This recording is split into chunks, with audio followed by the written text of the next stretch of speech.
ব্যৱস্থা কৰোঁ। আজি পৰ্যন্ত আমি 300 টকাকৈ প্ৰত্যেক মাহত এই বিধৱা পেঞ্চন দিওঁ আৰু অসমৰ 2 লাখ বিধৱা মহিলাই এই পৰ্যন্ত বিধৱা পেঞ্চন পাই আছে আৰু কেন্দ্ৰীয় চৰকাৰৰ পৰাও ইমান সংখ্যক বিধৱাই বিধৱা পেঞ্চন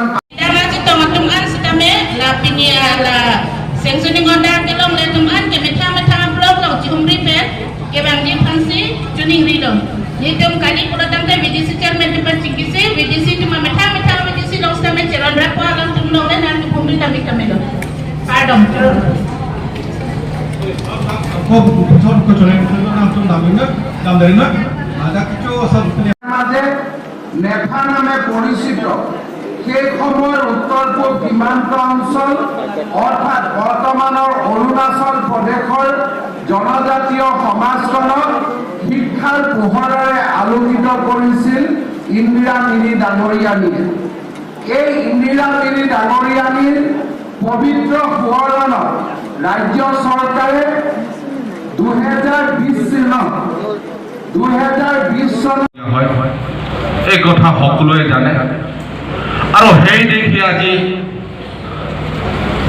ভাৰতবৰ্ষৰ ভিতৰত অতিকৈ জনপ্ৰিয় মুখ্যমন্ত্ৰী তথা আমাৰ অসম চৰকাৰৰ মুখ্যমন্ত্ৰী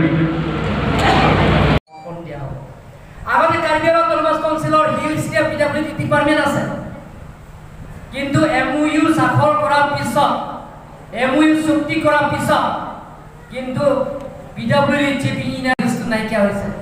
সেই পিডব্লিউডি চিফ ইঞ্জিনিয়াৰটো MP ডাঙৰীয়া MLA ডাঙৰীয়া আমি একেলগে আলাপ আলোচনা কৰি পুনৰ আকৌ চিফ ইঞ্জিনিয়াৰৰ পদটো আকৌ ঘূৰাই দিয়া হ'ব। গতিকে যিবিলাকৰ ৰাজনীতি দলে নিজৰ ৰাজনীতিক বেনিফিট ল'বৰ কাৰণে যিবিলাকৰ ধাৰণা কৰিছে, অপপ্ৰচাৰ কৰিছে, সেইবিলাকৰ মনোহজা কথা, সেইবিলাক কথা বিশ্বাস কৰিব নালাগে। মই বিশেষ নকওঁ, আজি আই মাতৃবিলাকক আজি চেক বিতৰণ কৰা সভা, গতিকে মই বেছি বহলাই নকওঁ।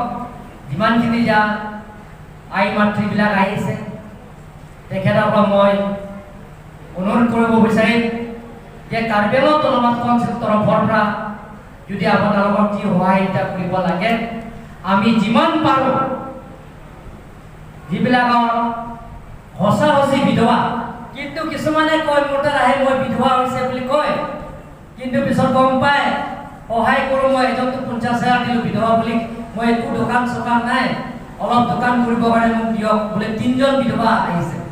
মইতো সঁচি বুলি কৈছে 3জনৰ 50,000 1.5 লাখ টকা দিলোঁ কণ্ট্ৰেক্টৰক খুজি, পিছত গম পালোঁ বিধৱা হোৱা নাই, মতাটো মৰাই নাই, 3জন মতা আছে বুলি কৈছে। তাৰ গিৰিয়েকৰ 3জন আছে বুলি, যাতে সেইবিলাকৰ যাতে নহয় সঁচি বিধৱা হ'ব লাগিব। তাৰ তেখেতসকলৰ কাৰণে আমি যি সহায় সহযোগিতা কৰিব লাগে আমি সহায় সহযোগিতা কৰিম বুলি আপোনালোকৰ প্ৰতিশ্ৰুতি দি সকলোলৈ মোৰ ফালৰ পৰা কাৰ্বি আংলঙৰ পৰা মন্ত্ৰী হৈছে, mines and mineral department Karbi আংলঙৰ পৰা দিয়া হৈছে, ডিমা হাছাওৰ দিয়া হৈছে, কিন্তু কাৰ্বি আংলং অটোনমাস কাউন্সিল আৰু Dima Hasao autonomous council revenue পোৱাই নাই। প্ৰথমবাৰে ডক্টৰ হিমন্ত বিশ্ব শৰ্মা ডাঙৰীয়া চৰকাৰে কাৰ্বি আংলঙৰ mines and mineral 60% Karbi Anglong autonomous কাউন্সিলে ৰিভিনিউ পাব আৰু 40% অসম চৰকাৰ পাব। অহা বছৰ 70% হ'ব, নেক্সট ইয়াৰ 80% হ'ব, তাৰপিছত নেক্সট ইয়াৰ 90% হ'ব আৰু 5টা বছৰত 10% অৰ্পণ কৰা হ'ব বুলি কৈছে। আৰু গোটেইখিনি কাৰ্বি আংলঙৰ পাৱাৰবিলাক লৈ আনি আছে।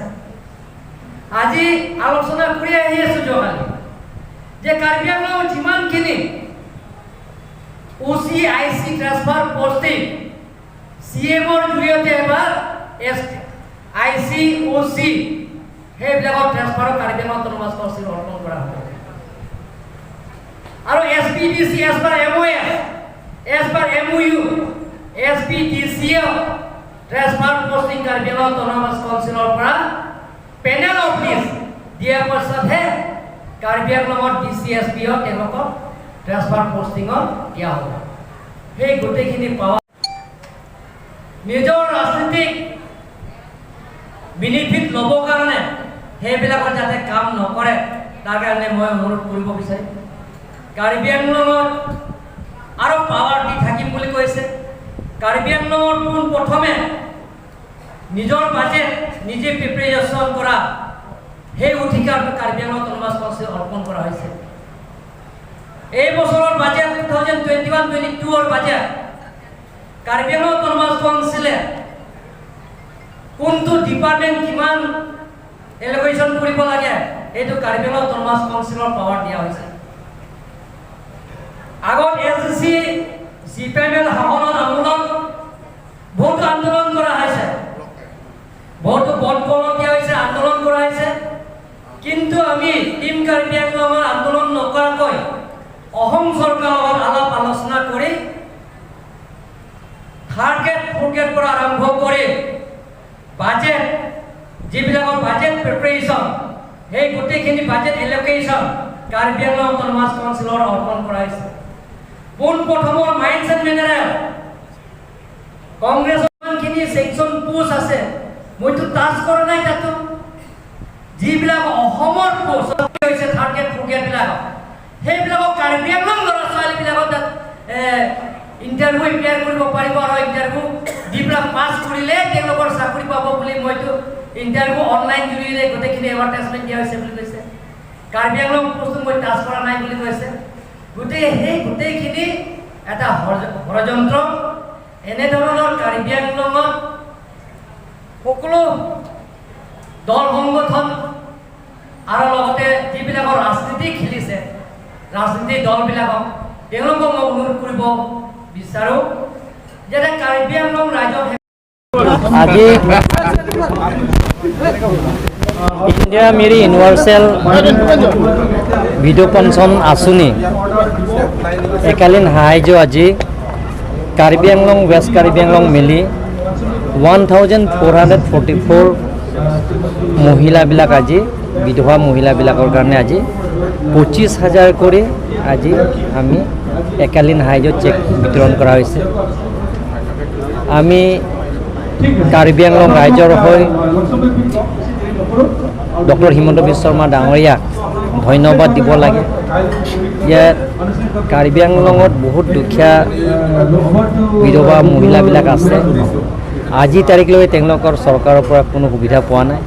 পোনপ্ৰথমবাৰ ডক্টৰ হিমন্ত বিশ্ব শৰ্মা ডাঙৰীয়াৰ নেতৃত্বত চৰকাৰে 25,000 কৰি একালীন সাহায্য তেখেতসকলৰ কাৰণে আজি দিয়া হৈছে। তাৰ কাৰণে আমি ডক্টৰ হিমন্ত বিশ্ব শৰ্মা ডাঙৰীয়াক ধন্যবাদ দিছোঁ। আৰু লগে লগে ডক্টৰ হিমন্ত বিশ্ব শৰ্মা ডাঙৰীয়াই কৈছে যিবিলাকৰ বিধৱা হৈছে বিধৱা অকল এপ্ৰিল 2019 পৰা নহয়, ইয়াৰ আগত যিবিলাকৰ বিধৱা আছে তেওঁলোকৰ যদি অৰুণোদয় স্কিম পোৱা নাই তেওঁলোকৰ কাৰণে অৰুণোদয় স্কিমত টপ প্ৰায়ৰিটি দিয়া হ'ব আৰু সকলো বিধৱাৰ কাৰণে অৰুণোদয় স্কিমৰ পোৱা ব্যৱস্থা কৰিব। লগে লগে তেওঁলোকে বিধৱা পেঞ্চনত মাহত 300 টকা তেওঁলোকৰ প্ৰত্যেক মাহত অৰুণোদয় আৰু 300 টকা বিধৱা পেঞ্চন মিলি 1550 টকা প্ৰত্যেক মাহত তেওঁলোকৰ একাউণ্টত সোমাব। এনেধৰণৰ আঁচনি মহিলাবিলাকৰ দিয়া নৰেন্দ্ৰ মোদী ডাঙৰীয়াৰ পৰা আৰম্ভ কৰি ডক্টৰ হিমন্ত বিশ্ব শৰ্মা ডাঙৰীয়াই বহুতো আঁচনি দিয়া হৈছে। হ'ব আজি 1444 ইয়াত 500 প্লাছ আছে। ইয়াত টোটেল কাৰ্বি আংলং আৰু ৱেষ্ট কাৰ্বি আংলং মিলি 1444। যিটো নেকি সংখ্যা অসমত 12,000 আছে চব মিলি, কাৰ্বি আংলঙত প্ৰায় 1444 আছে, মানে প্ৰায় 15,000 1500 হ'ব।